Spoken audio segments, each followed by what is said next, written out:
Le 24 janvier 2022, le journaliste algérien indépendant Habib Khalil dévoile la vérité sur les pages du journal Le Matin d'Algérie, avec un témoignage qui pose les vraies questions. Voici son article plein de vérité.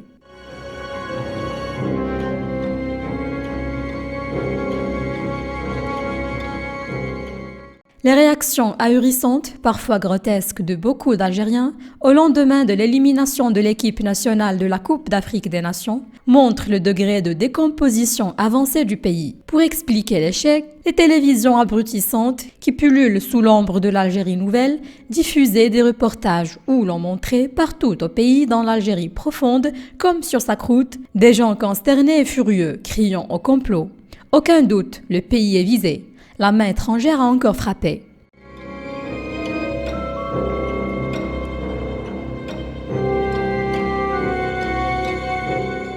On accuse tout le monde avec des termes blessants, à faux relents racistes, indistinctement, arrogamment, sans retenue, avec suffisance et prétention. On dénonce la Confédération africaine de football, le Maroc, le Cameroun et les pays qui nous ont sportivement battus. Beaucoup ont vu dans cette élimination précoce la main du diable, les crampons des djinns, les balais des sorcières, le chamanisme des kahlouches et les gris-gris des marabouts.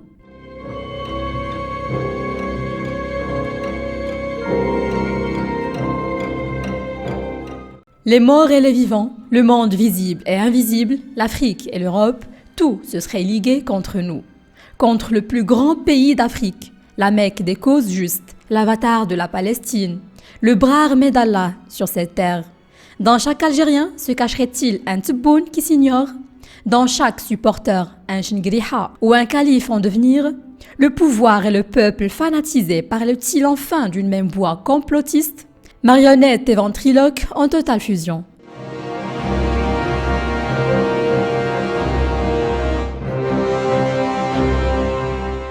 Pendant le tournoi, des chaînes islamistes ont diffusé des reportages surréalistes ou exorcistes et charlatans. Dépêchés en urgence au Cameroun, avaient pour mission de briser le sortilège dont serait victime l'équipe nationale d'Algérie, qui n'arrivait pas à marquer. Mais ni le Coran, ni les fioles d'eau bénite de Zemzem n'ont empêché l'humiliation.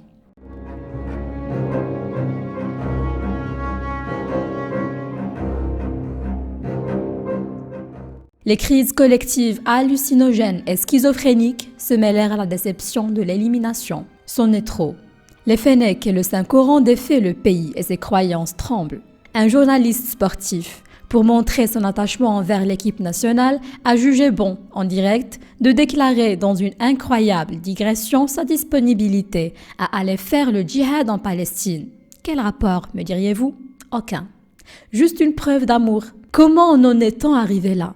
En 2022, à ces tribus de 45 millions d'habitants, outrageusement dévotes, complètement sabordées par le sacré et le mythe, à ces légions de nombrilistes, ces gens en marge du monde et qui se prennent pour son centre, au point de croire que matière et métaphysique feraient corps pour nous éliminer d'un simple tournoi sportif.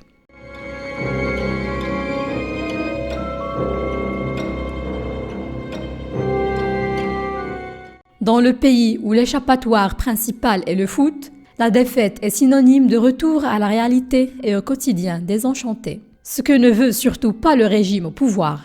Il lui est en effet très préjudiciable de revenir aux pénuries du lait et d'huile, à la pauvreté, au Covid-22, à l'effondrement du système de santé, au manque de farine et de médicaments, à l'inflation, à la laideur des cités et douars, aux violences du quotidien, aux déchetteries sauvages, au rationnement de l'eau, au chômage, à l'ennui, l'arbitraire, aux détenus d'opinion, au haraga, à l'enfer. En France, où la communauté algérienne est forte, nombreux sont ceux qui souhaitaient la défaite des Fennecs, par jalousie, envie ou autre conspiration incongrue? Non, mais simplement pour la tranquillité. La défaite épargne au pays des nuits d'agitation, des heurts ou des voitures vandalisées.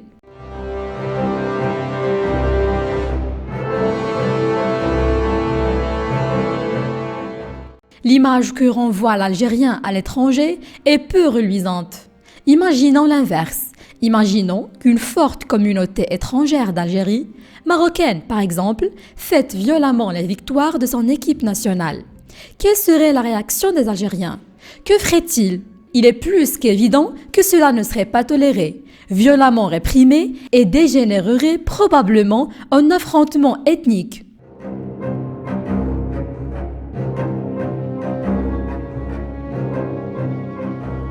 La fabrique de l'ennemi, l'isolement, l'hyper-religiosité et l'enfermement que vivent les Algériens ont fait d'eux des êtres méfiants qui croient détenir et protéger le secret de la pierre philosophale et la fontaine de jouvence. 90% des Algériens n'ont jamais voyagé, jamais vu une Suédoise ou une Suisse, et une Australienne est pour eux aussi exotique qu'un kangourou qui saute sur National Geographic Channel.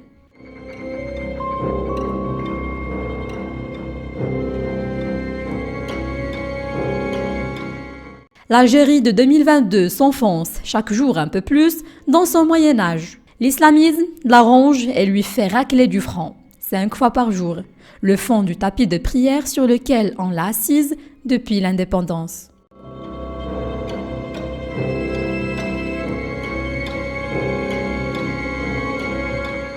Les prières sont ce qui reste de mieux aux peuples qui attendent la mort, lorsqu'ils ont épuisé possible espoir. Lorsque le sort d'un match est plus important que celui de 300 détenus d'opinion. Lorsqu'on ne respecte ni les vivants, ni les morts, ni les femmes, ni les croyances d'autrui.